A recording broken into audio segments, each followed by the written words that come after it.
नमस्कार, मी संतोष सुतार आणि आपण पाहतात शेल माझा. गोकुळ दूधचे वितरक मुंबई असेल, पुणे असेल किंवा अजून कुठे आपल्या महाराष्ट्रामध्ये गोकुळला खूप मागणी, गोव्याला पण आहे. तर मी विनंती केली की वर्षानुवर्ष तेच वितरक आहेत आणि माझी एक अशी विनंती होती की आपण आज मुंबईमध्ये किंवा पुण्यामध्ये सगळे आम्ही कोल्हापूरचे सगळे नोकरीसाठी आपण पोटापाण्यासाठी आपण बाहेर दिवस काढतो. गोकुळी कोल्हापूरची आन बान शान आहे. तर तुम्ही एक एक वितरकाला 30,000, 40,000, 50,000, 60,000, 80,000 आहेत. तर ह्या वितरकाला जरा तुम्ही त्यांना पण थोडी समज द्यावी आणि ते पण दूध वाढीसाठी प्रयत्न करावेत. तर म्हणून अजून काही वितरक ज्यांना लिमिट एक 10,000, 15,000, 20,000 देऊन अजून वितरक वाढावे आणि ते जिल्ह्यातले आपले स्थानिक लोक असावे, जेणेकरून कमी त्यांचा गोकुळ आहे तर त्यांना कमीत कमी एक रोजगार उपलब्ध होईल आणि आपल्या भागातल्या मुलांना एक रोजगार प्राप्त होईल. ह्या गोष्टी मला मांडायच्या होत्या, मी त्या मांडल्या. आणि वितरकांना एक समज द्यावी की वर्षानुवर्ष तीच त्यांचे झालेले आहेत आणि त्यांच्या त्या टक्केवारीमध्ये मी आत्ता बोलणं योग्य नाही, अजून ते सगळा अभ्यास चालू आहे, नंतर बोलेन.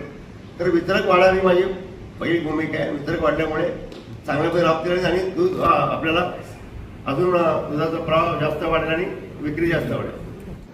नाही, माझा गैरसमजचा विषयच नाही आहे. तुम्ही विचार करा, आदरणीय आमचे नेते वर्मोडराव पाटील साहेब 50 वर्ष राजकारण करून 140 डेअरींच्यावरती जाऊ शकत नाही.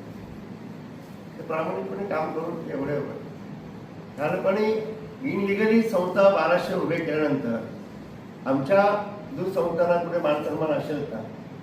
आणि एक सांगा, आज जिल्ह्यामधलं चंदगड, आजरा, गडिंग्लज मधलं दुधाची फॅट आणि दुधाचा दर्जा कुठल्या लेवलचं तुम्ही बघा ना. आज तुम्ही संचालकांना पण कबूल करून घेतलं मी. आज त्यांना 65% आमचा जो दर्जा आहे तर आम्हाला तो मान सन्मान दिला जातो का? नाही दिला जात. आम्हाला आमचे संचालक बोर्ड दिले ते नाही दिले गेले. आमचे कामगार भरतीमध्ये आमचा अधिकार आहे का? नाही दिला गेला.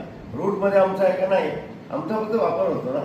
आणि अशा जर संस्था आम्ही जर ह्या रजू झाल्या तर मग आम्हाला कुणालाच न्याय मिळणार नाही. मी तर संचालक बॉडीमध्ये मला कुठला इंटरेस्ट नाही आहे की मला संचालक व्हायचं अपेक्षा नाही आहे. फक्त हे होऊ नये आणि चंदगड, आजरा, गडिंग्लज उठून आणि काही भागातले नागरिकांना अन्याय होऊ नये. ज्या शेतकरी कुटुंबातून आपल्या दूध दिली हाच मला माझा प्रश्न होता आणि त्या प्रश्नाला मागे लावून आम्ही ते काम केलं. आता मी नेत्यांचे नाव घेणे योग्य नाही. काय बऱ्याच नेत्यांचे कारखाने आहेत, संस्था आहेत, EDCचं लोन आहे, त्यांचे न बोलण्यासारखी मनस्थिती आहे. खरं त्यांचा आशीर्वाद, त्यांचा पाठिंबा मला देतात, माहिती देतात आणि पाठीशी सोबत आहेत आपल्या. खरं आता त्यांच्या अडचणीला काय करणार? सगळ्यांना वाटते शिवाजी चांगलं काम करतोस, आम्ही तुझ्या पाठीशी आहेत, खूप चांगला निर्णय झाला. 30 वर्षापासून एक व्यक्ती 25 वर्षापासून मंत्रिमंडळामध्ये कॅबिनेट दर्जाचा मंत्री असते वेळी आणि गोकुळ त्यांच्या ताब्यात, केडीसी त्यांच्या भाग्यात, कमीत कमी जिल्ह्यात 10-15 कारखाने लोन आहे त्यांचं. प्रत्येक नेत्याला त्यांनी कर्ज दिलेले आणि कर्ज देते वेळी विचार नाही केला. आता याच्यावरती 50 आणि 100 करोड जवळ आपण दावा ठोकतील लोक, ते हरकत नाही. हे सत्य ही परिस्थिती आणि ते तुम्हाला मी पुढच्या कडीमध्ये केडीसीचं मी करून देतो ना, व्यवस्थित करून देतो. आशर मुश्रीफ साहेब म्हणतात महायुती म्हणून, तर महायुतीचा त्यांनी साहेबांनी कुठलाही नियम आणि अटीशर्ती पाळलेला नाही आहे. भाजप मुक्त राष्ट्रवादी काँग्रेस साहेबांनी पुढाकार घेतला. भाजप सोडून तिकडे प्रत्येक ठिकाणी त्यांनी आघाडी केली. भाजप कसा संपेल या विचाराने त्यांनी एकदम सिस्टमनी काम केलंय. आणि एवढंच सांगेन की माझं मत वैयक्तिक, मी मुश्रीफ साहेबांसोबत कधी जाऊ शकत नाही आणि मुश्रीफ मुक्त गोकुळ असाच मी सांगेन, एवढंच सांगू इच्छितो.